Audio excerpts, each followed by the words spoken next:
Welcome to the very first episode of Conversations with Lady Ray. This is a place where we speak truth, share stories, and inspire women to rise with confidence and purpose. Today, we will be talking about the confidence struggle. And also, we'll be diving into the juggle struggle, what it takes to balance family, business, life, and also taking care of ourselves. And joining me today is a true force of inspiration, Benisola Olakweju. She's a passionate advocate for women's empowerment and a fierce believer in scaling up Black-owned business. She loves helping women turn their ideas into impacts. And today, she's here to share our truths and our tools. Benisola, welcome to Conversations in Lady Day. Thank you, Rachel. You're looking really great and radiant. Thanks for coming. Thanks for having me. So this is casual. This is just us GCN as women. And I think one of the things I want us to kick off with today is I feel like it's a big one for us, especially for women in diaspora.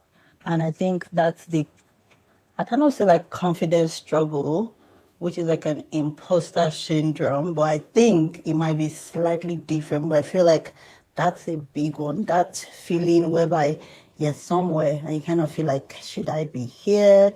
Or, it's just that feeling like, am I enough? Is this a space I should be in? What do you have? Have you ever had experience, or what do you have to say about? I think if anyone say they've never had imposter syndrome, that would be a lie.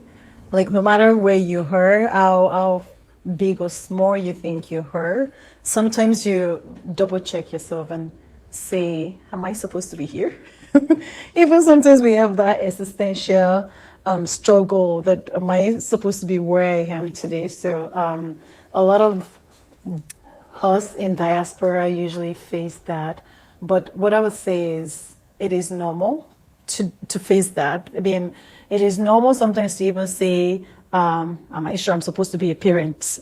Not to talk of walking into a room full of different people, different skills, and you're thinking, am I worth it? Do I have the skills? Do I have the knowledge to be able to succeed among these people? But when you have that, don't dispute it. Just tell yourself, yes, I am worth it. Whatever it is that is negatively coming to you, that you're reaffirming yourself.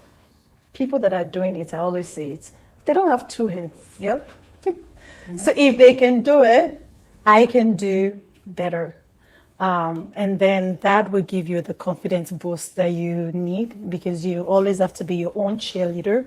But imposter syndrome, Rachel, it's not a taboo. It's just a life check. And you just have to keep reaffirming yourself and tell yourself, yes, I am worth it.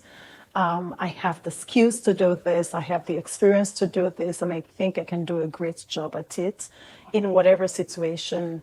Wear heels if you need to, put on your makeup if you need to, do your hair if you need to, but walk into every room that you're meant to be, knowing that you're meant to be there. And I kind of think I feel like with maybe the kids, like people that come here at a younger age, or like the ones that are born here, adjusting, it's quite easier before like a grown lady or a full woman in your 30s or even your late 20s, and then you come back here. It happens quite a lot in the workplace, and then you're feeling like, okay, yeah, can I do this? You're just second guessing yourself. So it's a big one that we really need to always sound, and it happens so you can feel it. It's okay for it to happen.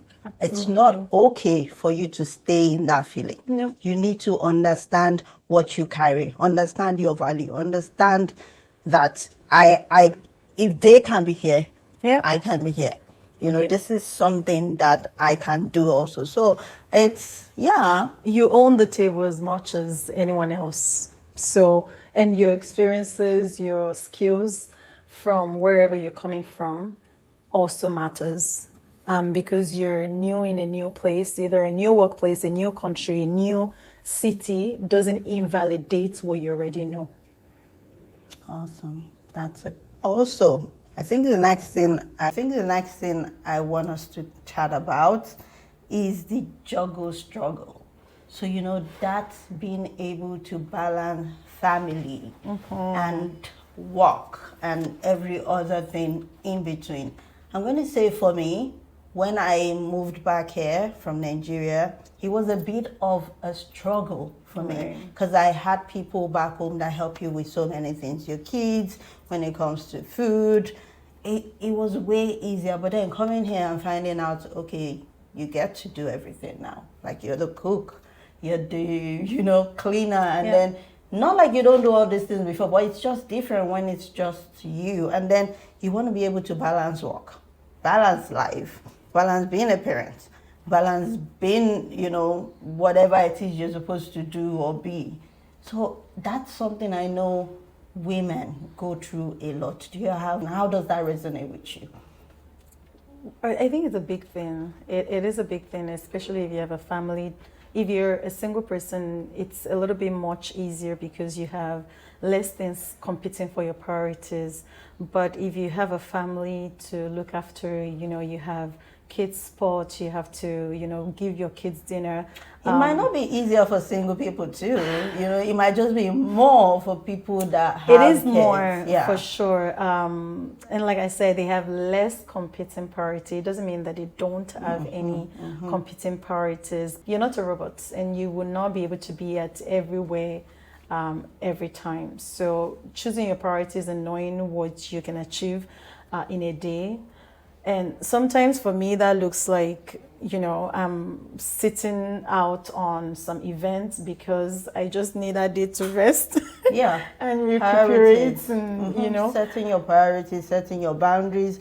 And I would say as a woman, knowing when to say no. Know what works for you. Absolutely. Know what works for you. Know when to say, okay, this is the boundary. Being able to set that thing. Have a me time. Create that time to rejuvenate. That thing to help you, get your strength and your balance back. That's something I think also works for me. Something that I've experienced. That's a really big thing, though. Like being able to say no. A lot of women are maybe they're very moved by what is happening around them. The society, their friends are going the out. amount of parties or events you want to go for. And you feel like you're missing out on them, right? Like if I say no to this, so I'm missing out. Everybody's having fun, and I'm not, taking care of myself or having fun. But what does that? What does taking care of yourself mean to you? If it means going to those events, then go. By all means, have an escape and go there. But if taking care of yourself means just sitting in your house, doing nothing and being able to sit and relax and just think about some of the things that you want to do, by all means do it. But like Rachel said, setting priorities and boundaries is the really huge thing. We can't be everywhere at every time, and we have to be able to know what we want to do at some point. There are points in your life that those priorities would change. Like what is important to you? What are your values? My takeaway from that is priorities. Yeah. Priorities. Like prioritize. Absolutely. What is important to me might be different from what is important to you. Yeah. What you value might be different from what I value. So if having a me time with my kids or like time alone with my kid is my priority, then do those kind of things. Create a balance. Take especially here. So have a job. Look at the kind of job you're applying for. Does this give me time for the things that matter to me? So because it's a lot. And there's no superwoman. So you also can ask for help. Make sure you ask for help. If you have people around you can offer support. So take it. If you have those kind of people around you, take it. Those are also a good way to balance, the juggle struggle. So so that is fun, that is really fun. I'm so glad that you're able to make it down for this chat. And I might have you back again when I have something else to discuss. Anytime. All right. Thank you so much, Baby Sola. Thanks for joining.